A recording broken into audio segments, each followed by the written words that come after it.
Tu casa, ese lugar donde puedes estar tranquilo y confiado en que todo irá bien. Seguro Sucre, tu lugar seguro. Ya están operativas las rutas de la salud. Son exclusivas para transportar a esos héroes que trabajan en los hospitales y en las cadenas de producción, distribución y comercialización de alimentos.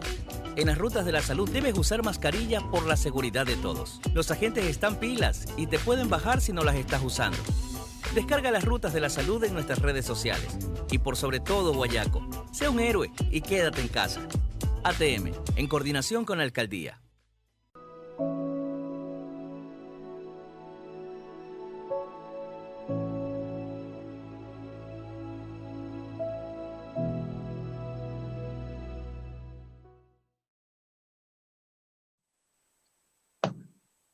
Bienvenidos todos, muy buenos días, ¿cómo están? Yo soy Anderson Boscan, esto es Café La Posta, un espacio para revisar la coyuntura política y la actualidad nacional. Hoy es jueves 16 de abril del año del Señor 2020. Agradecimiento especial a quienes se conectan ya a la señal de La Posta y a quienes hacen posible que nos encontremos aquí cada mañana. Lo cito de memoria, pero con cariño, la ATM de Guayaquil. Seguro Sucre, porque tu lugar seguro es tu casa. Seguro Sucre también es tu lugar seguro. Un abrazo también para Melate, cuyas puertas volverán a abrir cuando pase esta cuarentena. Tenemos un programa interesante hoy, 3 entrevistados, vamos directamente a la revisión de los hechos. Esto es lo más importante, esto es En Caliente.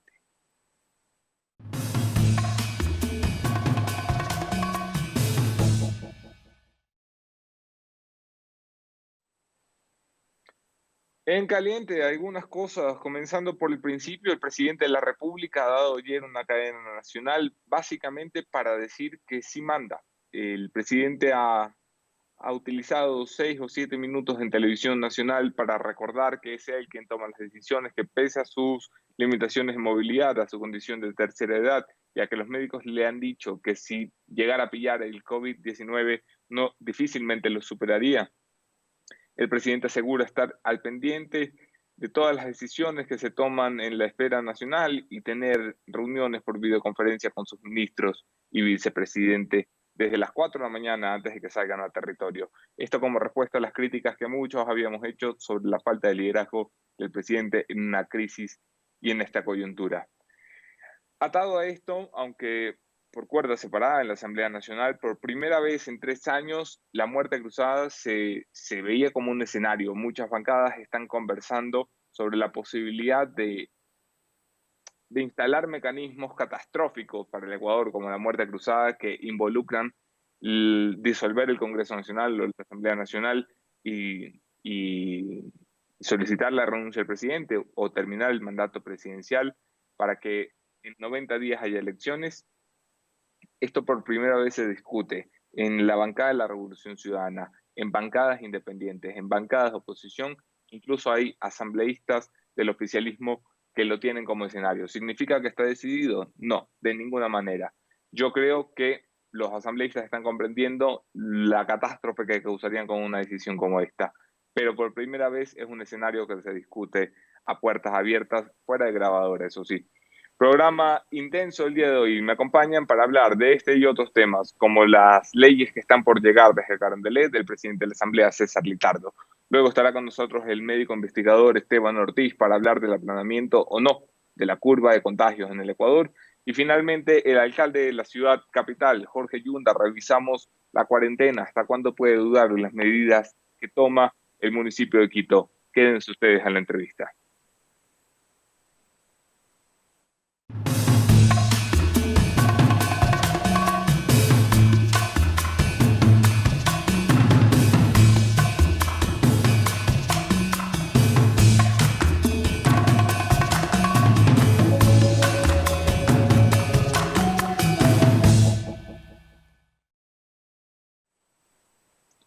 Gracias a todos por quedarse a la entrevista. Soy Anderson Boscan en todas las redes. Podemos seguir allí la conversación. Un abrazo especial a quienes comparten nuestros contenidos. Los quiero más que si no los comparten. Bienvenido, presidente Litardo. Qué gusto tenerlo ya en pantalla. Buenos días, Anderson. Un abrazo a la distancia. Como te decía hace un momento, espero que con la bendición de Dios, la salud a ti, a tu familia y a todos tus allegados les tengan estos días muy complicados para el país. Y así que En ese marco también un saludo solidario a todo el Ecuador que vive momentos difíciles desde todo punto de vista, ¿no? También hoy recordar, Anderson, una fecha que es muy importante, que tal vez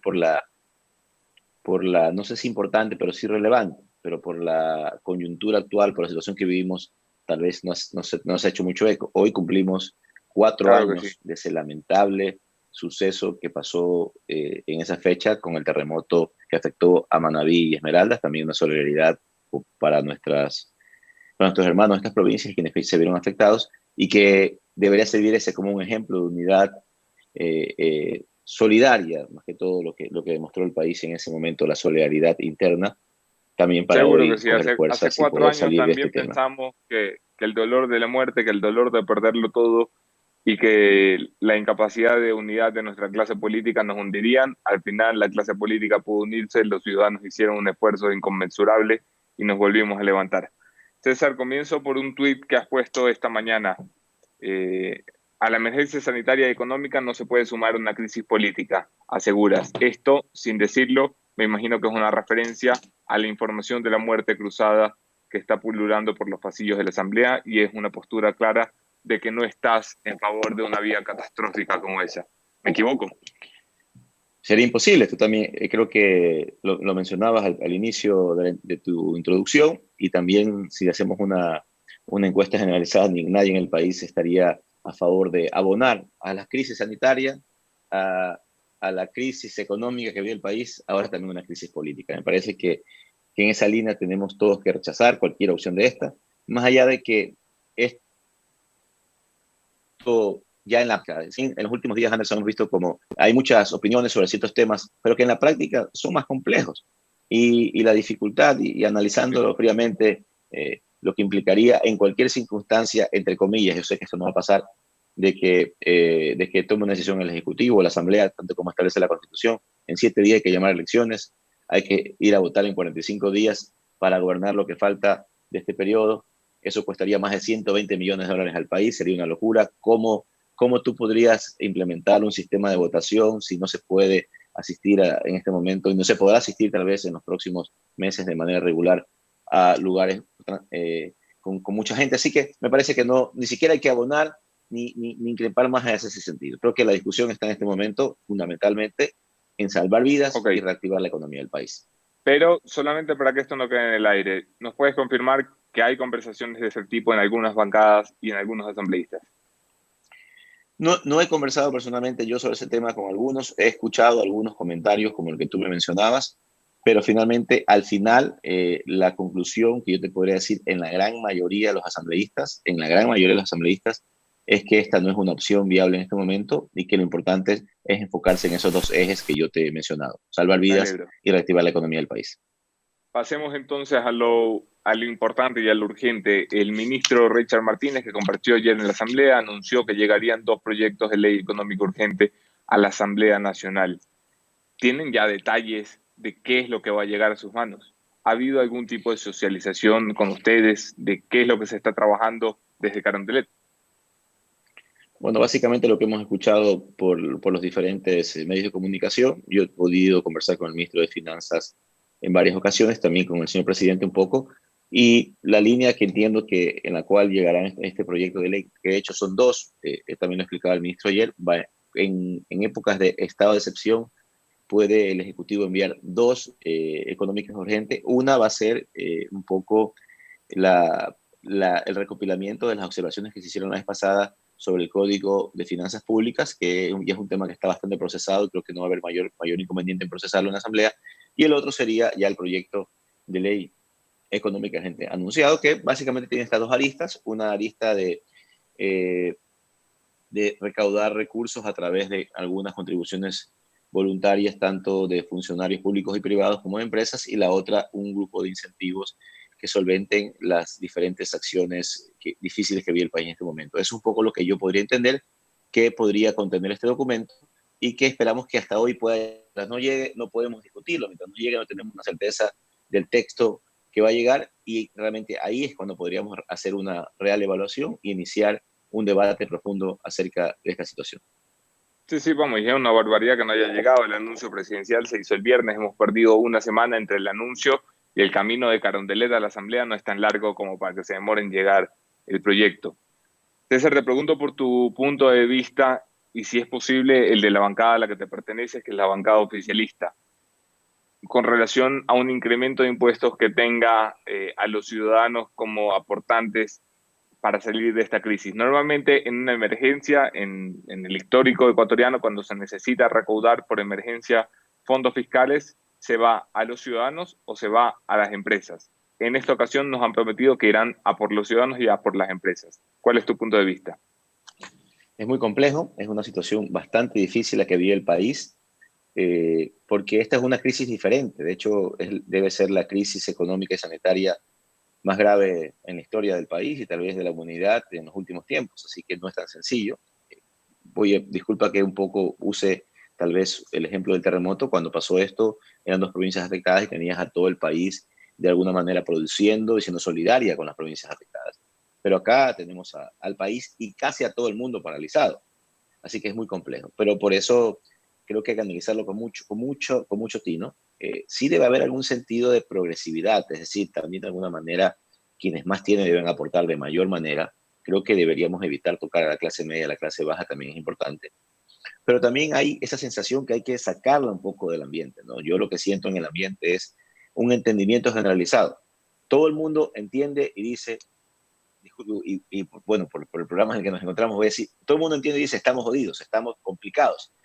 Y entendemos que hay algo que hacer, pero también se dice, ok, no me toques a mí, toca al otro, porque yo sí aporto, porque yo he hecho, porque yo estoy complicado. Entonces, sí hay que tener también en algunos sectores algún nivel de desprendimiento, y por eso es que es importante sentarse a conversar. Es decir, ok, sentarse a conversar con las cámaras de producción y preguntarles a ustedes qué están dispuestos a hacer, cómo quieren colaborar, sentarse con los sectores laborales, gremiales, en ese sentido, cómo vamos a aportar para poder generar un acuerdo en ese sentido.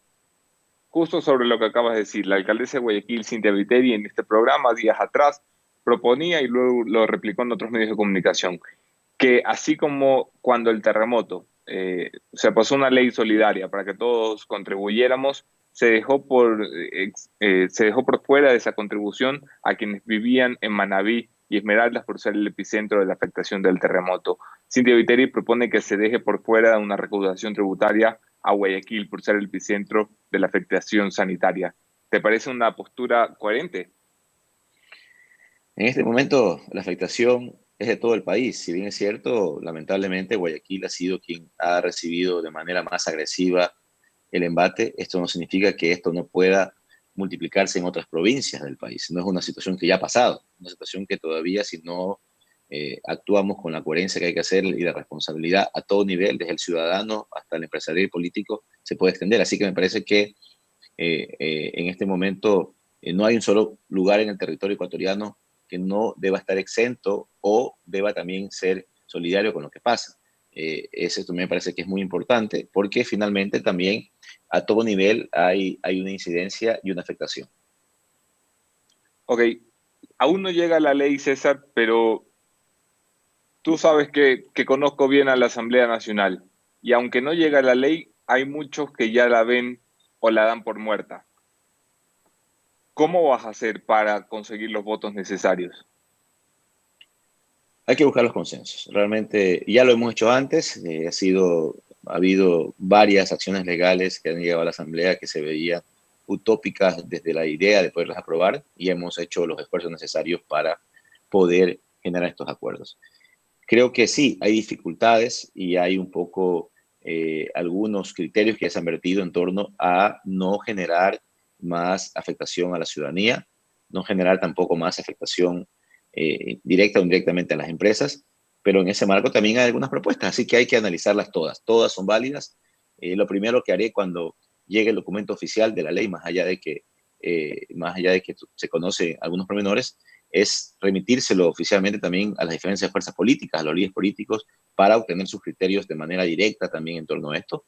Ya empezamos hoy y mañana con varias actividades, varios foros, varios foros de trabajo, con diferentes actores sociales, con gremios. Vamos a tener reuniones con los municipios, con algunos actores, para de todos irnos nutriendo y de alguna manera ver cómo se puede colaborar. Pero en principio yo pienso que el sentimiento de solidaridad está presente también en varios. Hay varias empresas, varias entidades que han hecho sus aportes indistintamente de una ley. Aplaudo también y agradecemos en nombre del país esas iniciativas, pero hay que procesarlo. No va a ser fácil. Tú sabes, Anderson, la composición Claro. política de la Asamblea es compleja, pero primero hay que tener el documento y luego de eso hacer hasta lo imposible para buscar los acuerdos que nos permitan sacar adelante la misma. Se te ha encargado de liderar el que la ley salga adelante, porque habíamos visto, por ejemplo, en la ley económica urgente de diciembre que estuvo a punto de fracasar, el encargado de liderar esto por el oficialismo fue el legislador Daniel Mendoza, que tuvo ciertos atropellos durante su intento. En otras leyes económicas urgentes ha sido la misma ministra de la Política, María Paula Romo, quien ha intentado liderar el cabildeo dentro de la Asamblea. En esta ocasión entiendo que se te ha encargado a ti la tarea de que pase una ley que muchos consideran como improbable. Bueno, no tanto así, la verdad, no se me ha encargado, pero he tomado yo personalmente el liderazgo para hacer que hagamos algo, valga la redundancia, porque tenemos que hacerlo, ser responsables, ¿no? En ese marco. Y la primera situación que yo creo que es importante es estar teniendo varias propuestas. De hecho, ya indistintamente de que la ley haya llegado o no dentro de nuestras competencias, hay casi 20 iniciativas legales que se han presentado hasta hoy, que se las ha procesado en la Asamblea, que tienen diversos ámbitos de acción, pero que tienen que ver con la emergencia que estamos viviendo. Así que hoy también hemos coordinado que haya una reunión de los equipos asesores, tanto de las bancadas como de los miembros del CAL, con los equipos asesores del Frente Económico para que vayan trabajando ya en algunas ideas en las que se pueda coincidir, y ahí ya hay que ir trabajando en procesar estas coincidencias como tal, porque hay diferentes posturas y diferentes criterios de cómo aportar y salir de la crisis. Así que lo que hay que hacer es, sí, liderar esto, pero en el sentido de los consensos y los diálogos, y liderar esto en el sentido de que podamos tener los acuerdos que el país necesita en este momento. Así que en esa línea nos encontramos. Ayer el asambleísta Fabricio Villamar, en la sesión del Pleno, aseguraba que se había roto el canal de comunicación entre Carondelet y la Asamblea Nacional. ¿A qué se refiere exactamente? Y un poco para concluir, complementar la pregunta anterior, también es un requerimiento que yo le he hecho directamente al presidente y a la ministra de Política y al mismo ministro de Finanzas, de que en esta ocasión, más allá de que haya lo que dice Fabricio, tal vez una percepción de un canal roto o no, yo pienso que ha habido tal vez una disminución en la forma como coordinamos, pero que de a poco se ha ido retomando esa conversación. También tienen que estar ellos también presentes en forma directa, constante, en este diálogo, es decir, porque un poco las personas que podrían también coordinar desde el Ejecutivo son ellos. Así que tanto nuestra posición interna en la Asamblea, que debe ponerse en ese plano, más quienes representen al Ejecutivo dentro de los ámbitos de esta ley, debemos tener una comunicación constante y diaria, ir evaluando, ir buscando los acuerdos para hacerlo. Así que es un poco también un pedido que he hecho a los ministros, al presidente, para poder hacerlo de esa manera y eliminar yo sí pienso que en las últimas semanas hubieron por ahí alguna situación de coordinación. También yo no quiero mencionarlo, pero finalmente tú sabes, Anderson, la dificultad familiar por la que pasé, que hizo que un poco esté unos 10, 12 días fuera de la actividad política, un poco enfocado en mi familia por la situación que tuvimos, que también un poco pudo por haber tenido la posibilidad de no tener un diálogo directo, pero finalmente hay que retomarlo al 100% y hacer y permitir que esto mejore las relaciones y vayamos adelante en estos consensos que necesitamos. Me quedan solo 5 minutos porque he prometido a tu equipo que te soltaría a las 9 de la mañana para que cumplas agenda, presidente. 2 preguntas, que es lo que me va a dejar el tiempo. Te escuché un poco crítico con la medida de la disminución del sueldo al 50% dispuesta por el presidente en el Ejecutivo, que hacía además un llamado a las demás funciones del Estado para que pusieran el ejemplo recortando el sueldo. Y decías tú que sí, que no te oponías a la medida, pero que te parecía un poco de demagogia. Finalmente, lo he repetido, lo he dicho en varios medios de comunicación. Hay que optimizar el tiempo en discutir las cosas que son fundamentales. Sí, es una medida que sirve como un ejemplo, tal vez. Hay que ser solidarios. De hecho, la Asamblea siempre ha sido solidaria en varios aspectos. Este mes nosotros vamos a donar 25.000 kits de alimentos a diferentes sectores populares del país que lo necesitan, y a otras acciones más que ya las he mencionado varias veces. Pero que sirva como ejemplo está bien, pero no es una medida finalmente que va a solucionar en gran medida la situación económica. Esta es una medida que va a permitir desde la Asamblea tal vez un ahorro, un aporte de 10, 12 millones de dólares, que sí es importante, que va a permitir, son recursos que va a permitir ir a un sector específico de la población de manera importante. Pero ayer el ministro de Economía nos decía que, de su estimación, el hueco fiscal que tiene el país, la brecha fiscal, asciende aproximadamente a 8.000 millones de dólares. Entonces, la discusión política tiene que estar hacia allá. ¿Cómo resolvemos esa brecha fiscal de 8.000 millones de dólares? Y ahí tenemos que enfocar todos los esfuerzos. Finalmente, presidente, promoviste y aprobaste una resolución en el Pleno de la Asamblea que solicitaba al Banco Central que inyectara liquidez a la economía ecuatoriana, al gobierno central en este caso. ¿Estás consciente de que esto es muy difícil de entender para alguien que lee la política? Quiero decir, que la Asamblea le pida al Banco Central hacer algo que está por fuera de la ley, para comenzar, y segundo, por fuera de la realidad, no solo de la legalidad, porque el Banco Central lo que maneja es el dinero de los depositantes, el encaje bancario, y está en el mínimo de reservas históricas.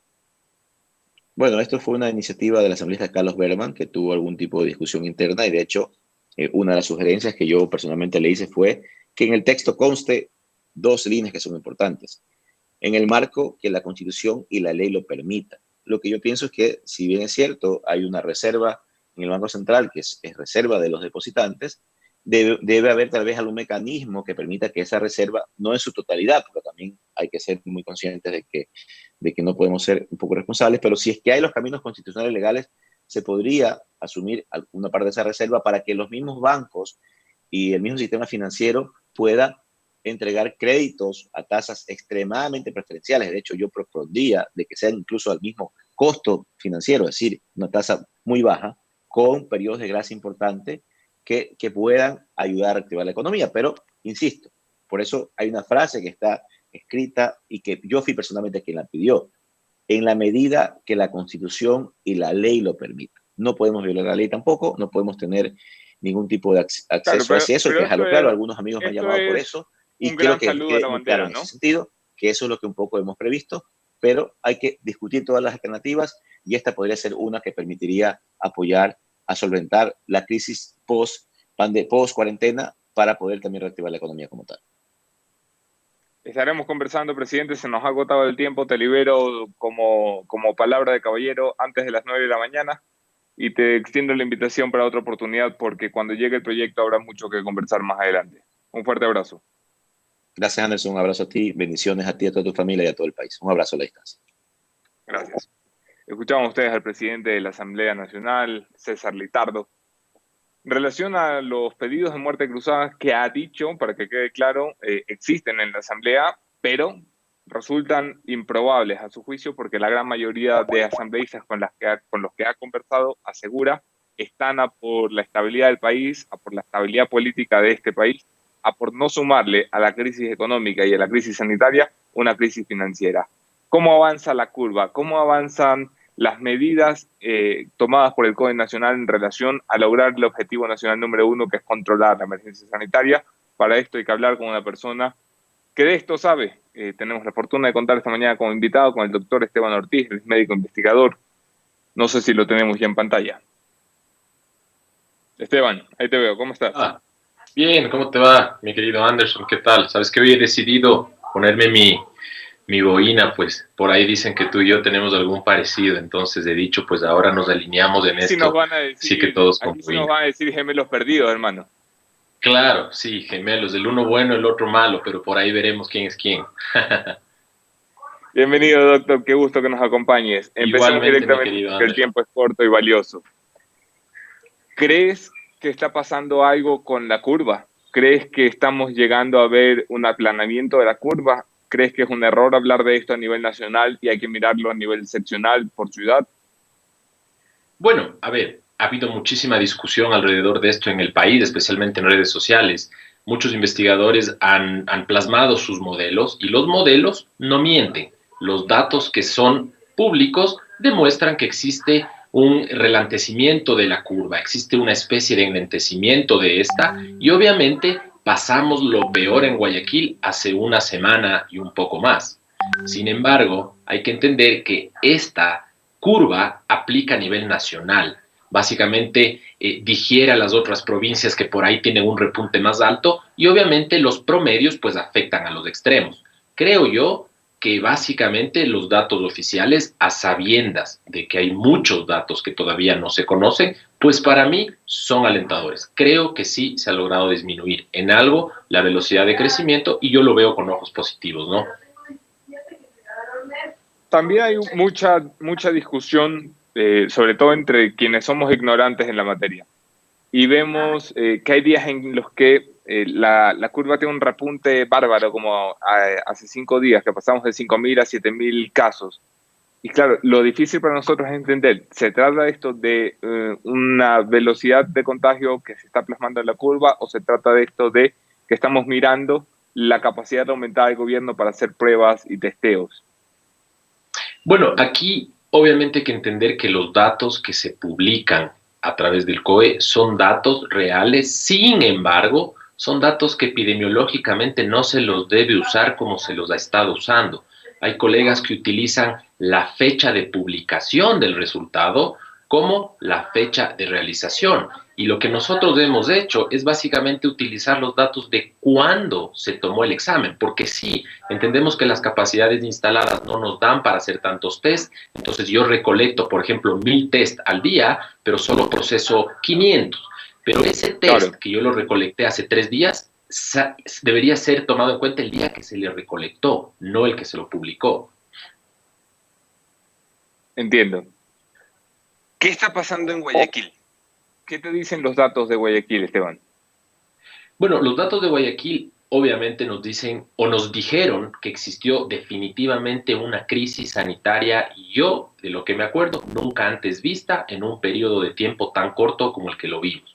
Creo yo también que los datos actualmente nos dicen que se está logrando hasta cierto punto disminuir el impacto tan violento que tuvo. No digo que esto sea totalmente bueno, simplemente digo que hemos pasado de una crisis totalmente irracional durante una semana y un poco más, a tener datos que son ya un poco más manejables. Del sistema de salud de Guayaquil ya no se desbordó al punto que se desbordó la semana anterior o hace 2 semanas. Ya los casos son, si bien todavía hay una crisis muy importante, ya no al nivel de las semanas anteriores. No sé si es que para ti igual es esta percepción, pero el manejo de cadáveres y los muertos que lamentablemente se dieron, parecería ser, porque no tengo los datos actualmente, parecería ser que se ha enlentecido hasta cierto punto esta afluencia de pacientes graves que fallecen en los hospitales.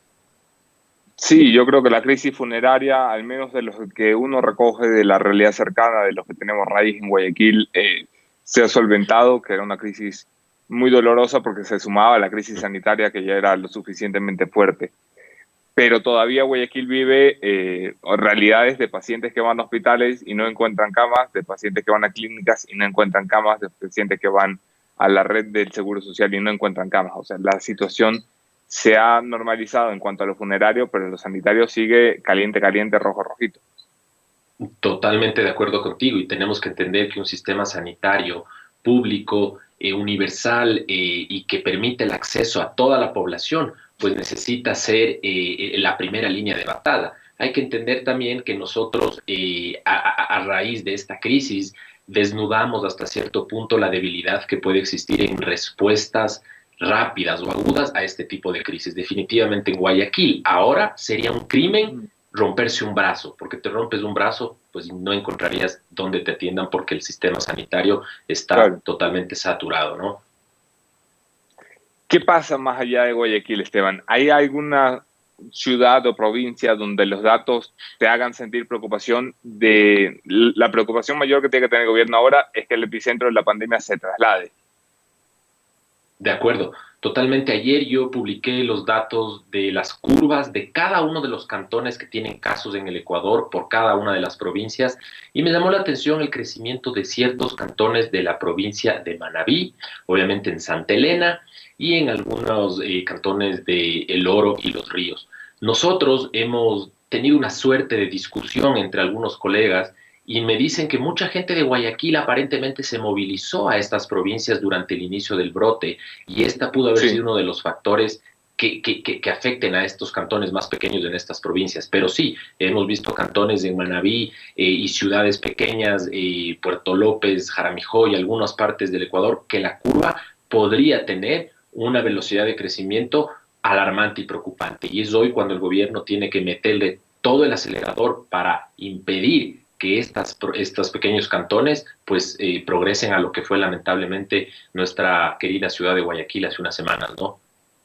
A eso voy. ¿Qué puede hacer el gobierno? Porque una cosa es que te pille una crisis sanitaria en Guayaquil, que mal que bien es una capital económica en este país, es una ciudad bien equipada en infraestructura hospitalaria, y aún así colapsó. Y otra cosa es que te pille en Manabí, que pese a toda la capacidad de producción que tiene, nunca se le han resuelto los problemas de infraestructura sanitaria que merece. Es decir, no es lo mismo enfrentar la epidemia en Guayaquil que enfrentarla en Manta, por ejemplo. Totalmente de acuerdo, y en realidad Manta es un buen ejemplo porque la crisis ahí en ese cantón ha sido mucho mejor manejada que en los otros cantones. ¿Qué debería hacer el gobierno? Pues yo pienso que en primer lugar atender a la población más vulnerable.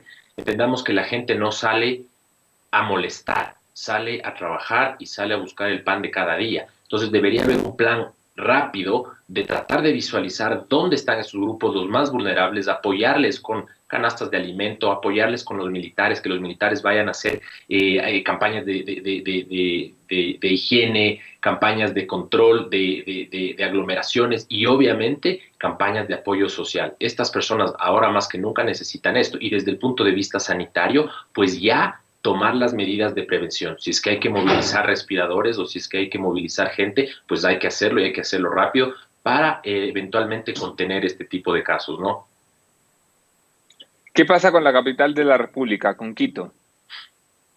Bueno, Quito, de lo que yo tengo entendido y tengo mis colegas en varias terapias intensivas, tienen pacientes en las terapias intensivas que están destinadas al manejo de COVID. Tenemos varios casos de pacientes que han fallecido. Tenemos datos que no corresponden a la realidad nacional en base al diagnóstico de COVID. Entendemos que muchos pacientes mueren sin diagnóstico y por eso es que yo llamé a la opinión pública a que se ponga presión para que el Ministerio de Salud cambie la definición de caso y que no necesites una prueba diagnóstica de PCR para determinar que es COVID, si es que características clínicas te indican que es COVID.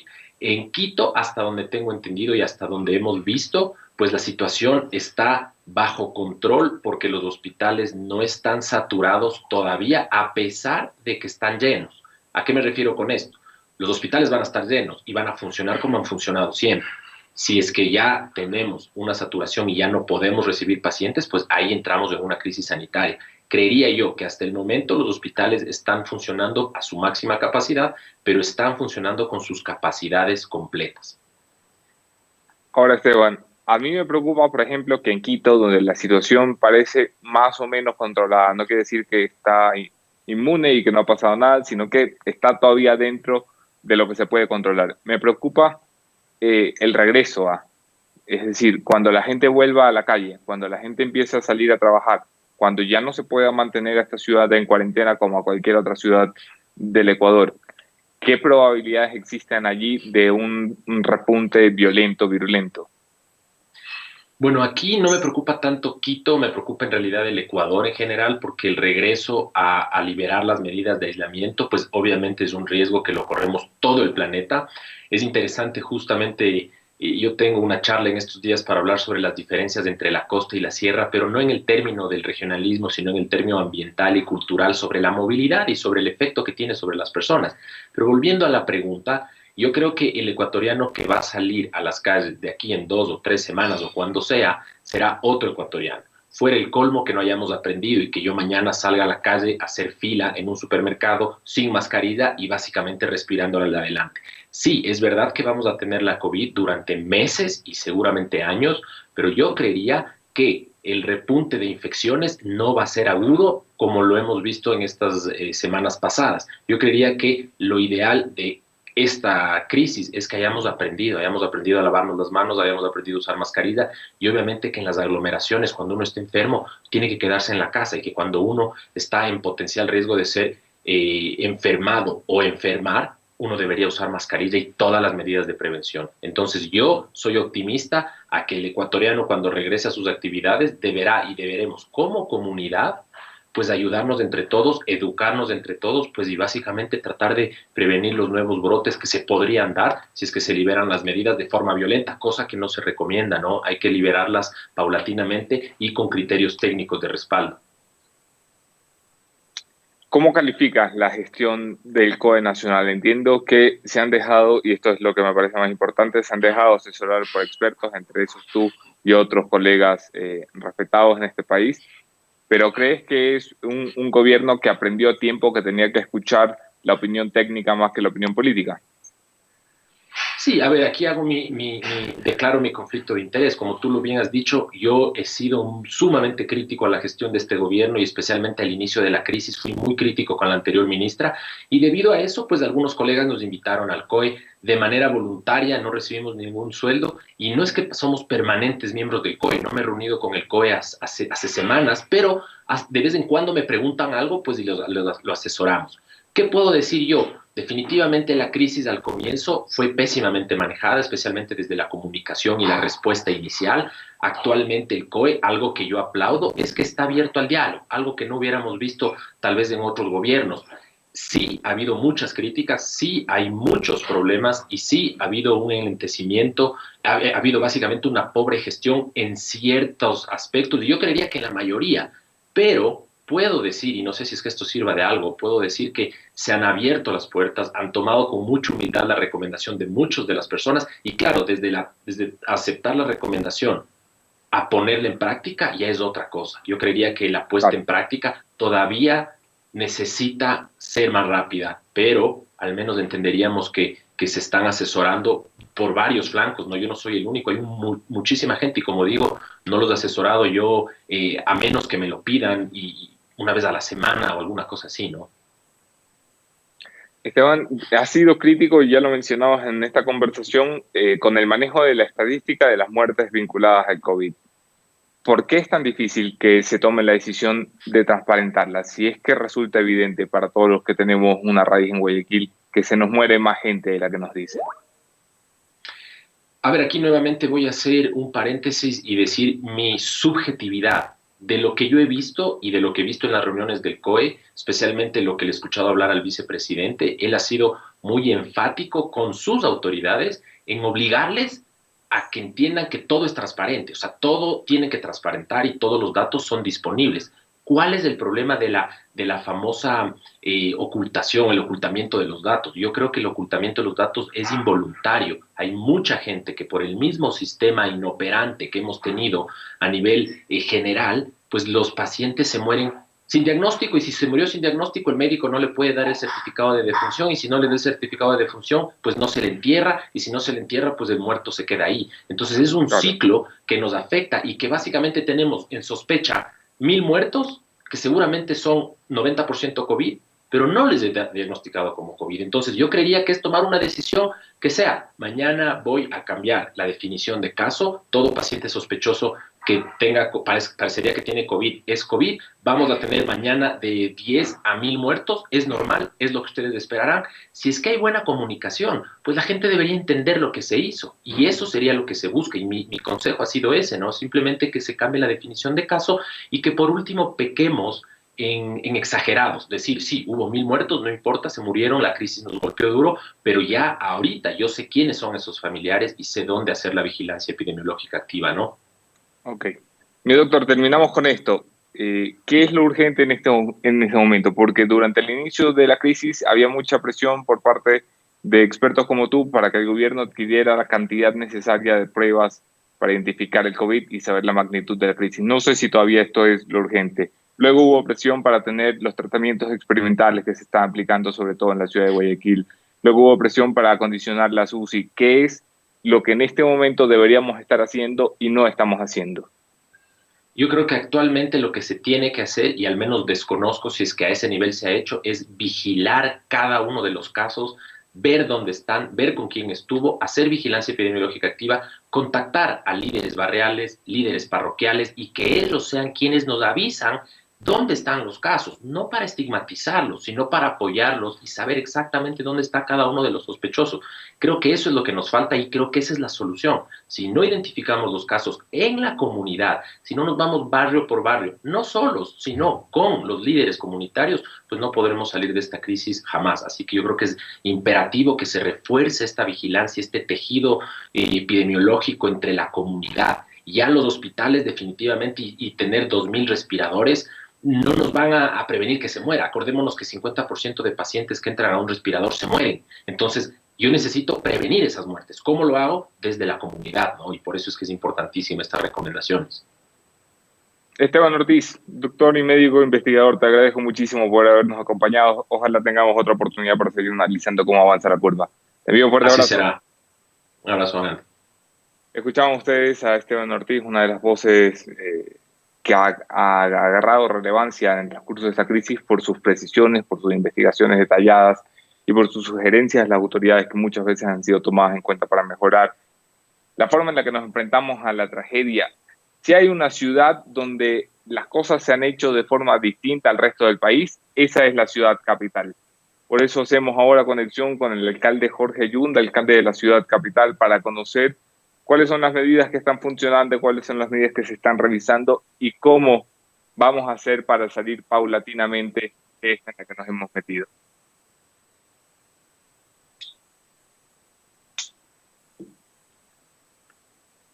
Me avisan cuando tengamos ya a Jorge Yunda en pantalla. Hasta que el alcalde Jorge Yunda pueda responder a la llamada que hemos pactado, se espera para hoy, como anunciamos en la primera entrevista, que lleguen 2 leyes o 2 proyectos de ley económica urgente por parte de la Asamblea, por parte del Ejecutivo a la Asamblea Nacional. ¿Y qué es esto de ley económica urgente? Es un proyecto que en este caso, durante el estado de emergencia, se pueden enviar 2 desde Carondelet, que tiene que ser tratado en 30 días por la Asamblea Nacional. Si la Asamblea Nacional no tiene una respuesta favorable o negativa en los 30 días subsiguientes después de la llegada del proyecto, este entra como aprobado directamente por el Ministerio de la Ley publicado en el registro oficial. A esto va a jugar el gobierno, a intentar que la Asamblea no logre un pronunciamiento, porque claro está a estas alturas que no hay nadie que pueda lograr un acuerdo. De momento, en la Asamblea Nacional todo cambia de un día para otro, pero de momento es muy, muy, muy complicado lograr un acuerdo. Tenemos ya en pantalla al alcalde de la ciudad. Alcalde, muy buenos días, no sé si me escucho bien. Le escucho, no sé si ustedes me están escuchando y mirando bien. Tiene que prender la cámara para poder mirarlo, me dicen. A ver. Si no, solo lo escuchamos. Ahí creo que estamos. Muy bien. ¿Cómo está, Anderson? ¿Qué tal, alcalde? ¿Cómo me le va? Bienvenido. Sí, pero ahí estamos, sí. Muy bien, gracias. Sí. ¿Cómo está? Buenos días. Luchando con la tecnología. Nos ha tocado estos últimos días estar con estas aplicaciones, con Zoom, videovigilancia, reuniones virtuales, etcétera, etcétera. Jorge, empecemos por el principio. ¿Cómo valora la situación de Quito? ¿En qué estado se encuentra la ciudad capital en este momento en lo relacionado a la crisis del COVID? Creo que es impredecible poder dar alguna respuesta concreta al respecto. El virus, la enfermedad son nuevos, aparece recién en el mes de finales de noviembre, en diciembre se reportan estas neumonías atípicas en China, en Wuhan, en donde la gente comienza a morir sin ninguna explicación y luego se comienza a aislar un nuevo virus y de ahí comienza a alertarse China, la OMS a nivel mundial. Entonces es impredecible en estos días. Hablaba yo con algunos médicos intensivistas que todos los días se aprenden 10 protocolos de tratamiento, se aprenden 10 reacciones del cuerpo humano frente a esta inflamación, frente a esta infección del virus.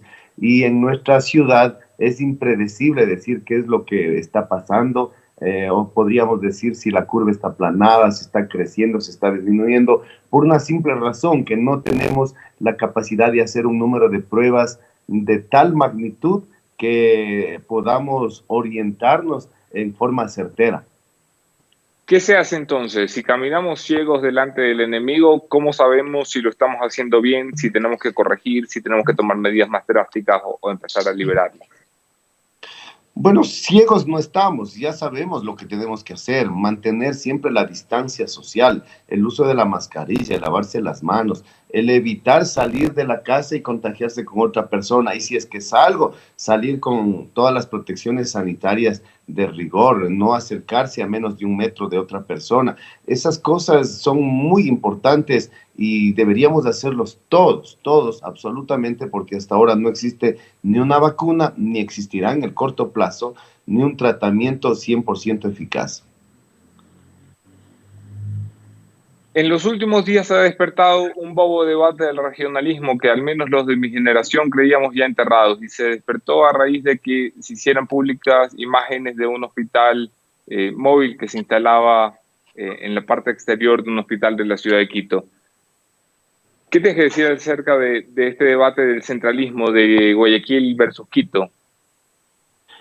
Creo que deben ser aislados. El regionalismo a estas alturas, la discriminación a estas alturas no cabe, no tiene cabida un sentimiento de esa naturaleza. Mire, esta pandemia la tenemos que controlar en todo el territorio ecuatoriano.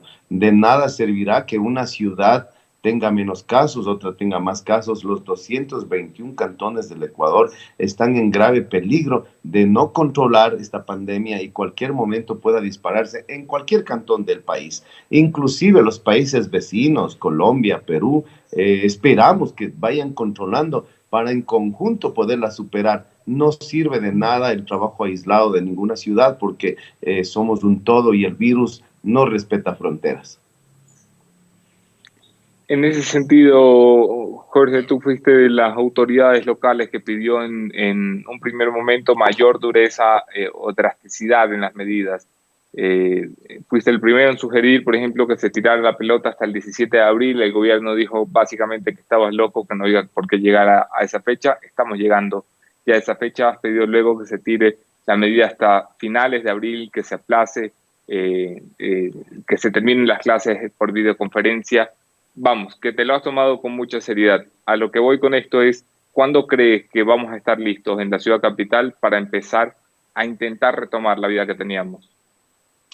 Nunca vamos a estar listos. Lo que sí debemos es aprender en forma urgente, en forma muy rápida, a convivir con el virus. Yo creo y hemos pedido hasta finales de este mes se pueda considerar esta cuarentena que de paso se ha ido relajando en la ciudad de Quito porque nosotros no manejamos el tema de la movilidad. Vemos con mucha preocupación mucho parque automotor circulando y todo el mundo tiene salvoconducto, todo el mundo se dedica a vender productos farmacéuticos, todo el mundo se dedica a vender comida, entonces están obteniendo muy fácilmente salvoconducto. Hacemos una lucha diaria con la Agencia Metropolitana de Tránsito para controlar y sancionar el mal uso del salvoconducto, pero es un poco complicado. Esto lo maneja directamente pues el COE nacional. Hemos pedido que sea hasta finales de este mes. Ya el COE nacional tiene la última palabra, es la máxima autoridad que está rigiendo esta emergencia y esperamos que en las próximas horas se pronuncien, pero en todo caso no estamos preparados en este momento ni estaremos preparados. Lo que debemos es aprender a convivir y a coexistir con el virus. ¿De qué manera? Manteniendo la distancia física entre una y otra persona, usando la mascarilla y todo lo demás que va a servir, la sanitización, la fumigación, la importación de pruebas que se ha dicho de paso, no se consiguen pruebas fácilmente. El mundo entero está ávido de pruebas. Países como los nuestros ni siquiera nos sirve el dinero, no podemos consolidar y traer estos implementos, no contamos con los trajes de bioseguridad, las mascarillas, las medicinas. Todo para nosotros es cuesta arriba. Por eso es que lo único que nos puede ayudar es este distanciamiento social y el uso obligado de la mascarilla, evitarse fundamentalmente contagiarse. ¿Cómo están las cuentas del municipio? Porque para todo esto que me mencionabas, kits, pruebas, para todo se necesita plata y muchas veces la plata se queda estancada en el gobierno central antes de llegar a los municipios. ¿Cómo están las cuentas del municipio para hacerle frente a la emergencia? Bueno, nosotros, parte de nuestros ingresos es la asignación que por ley le da el gobierno central al municipio. De hecho, tenemos alrededor de 150 millones de dólares que nos adeudan por la devolución del IVA. Es decir, ese dinero no es una asignación, sino es del municipio, solo tiene que devolverse. Y de eso hemos pedido 40 millones de dólares para poder enfrentar esta crisis. Y ni siquiera hemos pedido en efectivo porque conocemos la realidad económica del gobierno central, sino que se nos puede otorgar un certificado a 90, 120 días para nosotros poder disponer otros recursos del municipio y poder importar y enfrentar esta crisis en contratación de personal sanitario, implementación de estos hospitales temporales, en lo que tiene que ver la adquisición de mascarillas, de trajes de bioseguridad, de medicina. Eventualmente necesitaríamos implementar algunos temas que se requiere para enfrentar la crisis.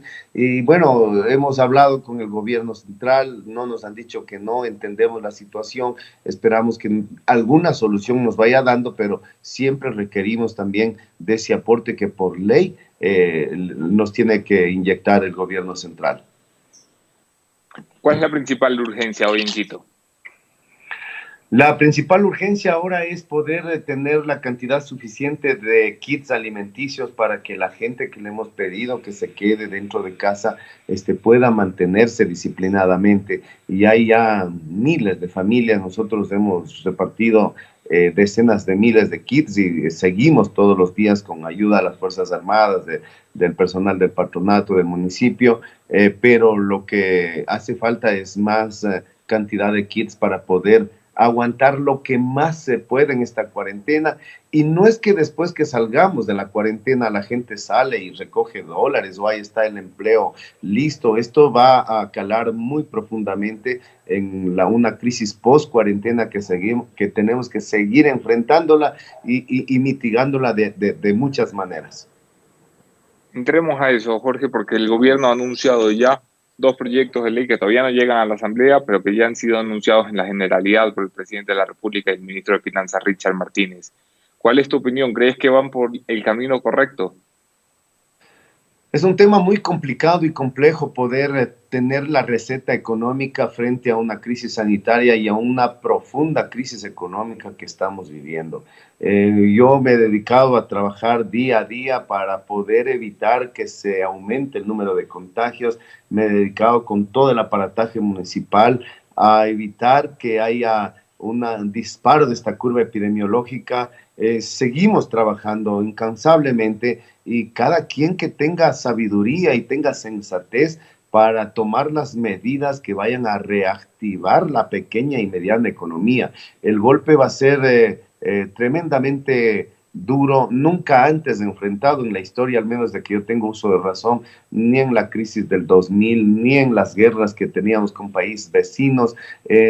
Nada se asemeja a lo que hoy estamos enfrentando. Listo, Jorge, te dejo con un mensaje final para la audiencia. Te agradezco por la oportunidad, por la entrevista y vamos a seguir conversando conforme avance la crisis. Sí, estamos recorriendo un buen tramo de esta cuarentena, pero ahora tenemos que prepararnos para vivir con el virus. Pensar que cada que salimos de nuestra casa está el virus esperándonos y tenemos que aprender la asepsia, la antisepsia, el uso de la mascarilla, el espacio de 2 metros, a no tener aglomeraciones, a que todo el mundo podamos hacernos las pruebas, a evitar contagiarnos, y ni siquiera a las personas que de alguna manera no estamos en el grupo de peligro porque no respeta a nadie, pero de llevar ese virus a la casa y contagiar a nuestros padres, a nuestros abuelos, a las personas que tienen una salud frágil. Yo creo que tenemos que comenzar a aprender a vivir con este virus por un buen tiempo hasta que no tengamos la vacuna o no tengamos un tratamiento efectivo. Muchas gracias. Por cierto, Jorge, me dicen que hoy a las 11 de la mañana presentas el manual de supervivencia post-cuarentena. ¿Hay algo que nos puedas adelantar? Bueno, lo hemos denominado un manual de supervivencia porque todos los días tenemos que luchar contra este virus, todos los días tenemos que salir y evitar regresar con el virus dentro de nuestra orofaringe. Entonces hay una serie de normas en las que se está trabajando, todavía no está listo, pero estamos trabajando. ¿En qué consiste este manual? En que Antes había un restaurante que tenía capacidad para 40 personas, hoy será para 20, tenía capacidad para 20 mesas, tendrá 10 mesas, tendrá lavamanos afuera, su mesero, su cajera deberá haberse hecho una prueba de coronavirus, todos los trabajadores usarán la mascarilla, habrá un tema de sanitización, todo un cronograma de asepsia y antisepsia que nos, de alguna manera nos ayudará a salir y no...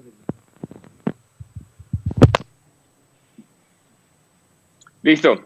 Jorge, te agradezco muchas gracias por la participación. El alcalde de Quito, lo escuchamos ustedes directamente desde la pantalla de la posta. Terminamos este programa. Como conclusión de esta mañana, esto es el punto final.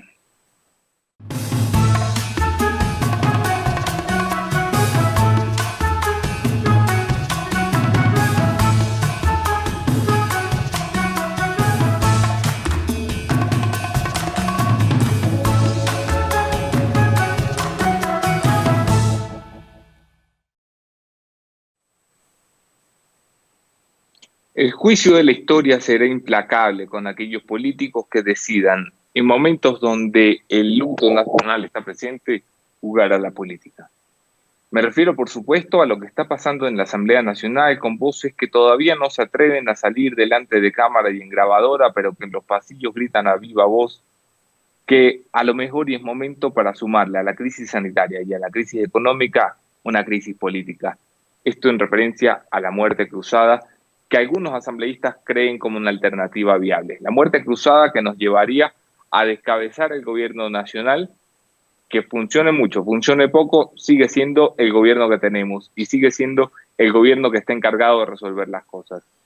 Mal harían los asambleístas en equivocarse de funciones. Su función en este momento es servir a su país, y para servir a su país lo que tienen son dos leyes por llegar, que para muchos están mal hechas, pues arréglenlas, que para eso cobran sueldo. La principal función de los legisladores es legislar, no torpedear al Ejecutivo. La principal función de los legisladores es que cuando creen que algo está mal hecho, no votan en contra, se fajan para arreglarlo, llegan a acuerdos para arreglarlo. Se ponen de acuerdo entre los que era impensable que existieran consentimientos, porque la prioridad es encontrar un camino. El juicio de la historia será implacable con aquellos que le digan al Ecuador que el camino será el archivo de la ley. El juicio de la historia va a requerir de esta Asamblea Nacional de paupérrimo nivel un par de proyectos que sirvan como norte y salida. ¿Cómo lo van a hacer? Gracias a Dios yo no tengo la respuesta porque a mí no me cogieron asambleísta. La respuesta lo tienen cada uno de ustedes, que tendrán que responder a su electorado. ¿Por qué torpedearon el futuro del país? ¿O cómo fue que lograron sacarlo adelante? Aquí nos vemos mañana. Otro tema, otro entrevistado, mismo entrevistador, me acompañarán mañana el ministro de Salud, Juan Carlos Ceballos, y el ministro de Finanzas, Richard Martínez.